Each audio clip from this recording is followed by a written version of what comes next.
নমস্কার বন্ধুরা, আজকে কিছু মহাভারতের বাণী নিয়ে আমি আপনাদের কাছে এসেছি। যখন মহাভারতের যুদ্ধ শুরু হবে ঠিক সেই সময় অর্জুন আর দুর্যোধন শ্রীকৃষ্ণের কাছে গেল। গিয়ে দেখে শ্রীকৃষ্ণ ঘুমিয়ে আছে। তো দুর্যোধন গিয়ে কি করলো, শ্রীকৃষ্ণের মাথার কাছে বসলো এবং অর্জুন শ্রীকৃষ্ণের পায়ের কাছে বসলো।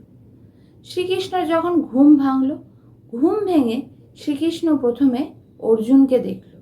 তো শ্রীকৃষ্ণ বলল, ঠিক আছে, আমি যখন প্রথমে তোমাকে দেখেছি অর্জুন, বলো তোমার কি চাই। তো দুর্যোধন বলল, না আমি আগে এসছি, তাহলে আগে আমাকেই দিতে হবে।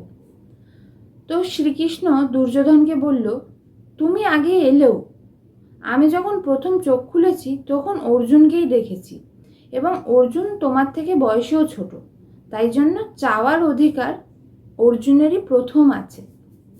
তো শ্রীকৃষ্ণ অর্জুনকে বলল যে একদিকে আছি আমি আর একদিকে আছে নারায়ণী সেনা। আমি মহাভারতের যুদ্ধে কোনো অস্ত্র ওঠাবো না, আর এদিকে আমার নারায়ণী সেনা, ওকে কিন্তু কখনো হারানো যায় না। তো তোমার কি চাই? তখন অর্জুন শ্রীকৃষ্ণকে বলল যে আমার নারায়ণী সেনা চাই না, আমার আপনাকে চাই, আপনি আমার সাথে থাকুন।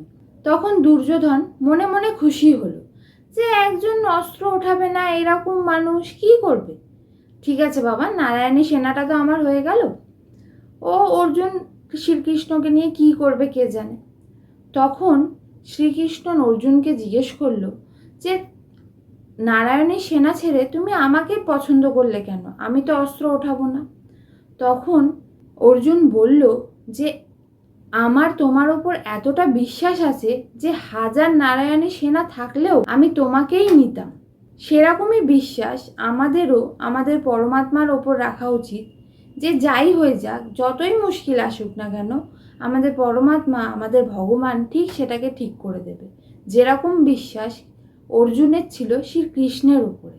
নমস্কার, আপনাদের যদি এই ভিডিওটি ভালো লেগে থাকে তাহলে প্লিজ আপনাদের বন্ধু বান্ধব ও আত্মীয় স্বজনের মধ্যে শেয়ার করে দেবেন। Thank you for watching this video.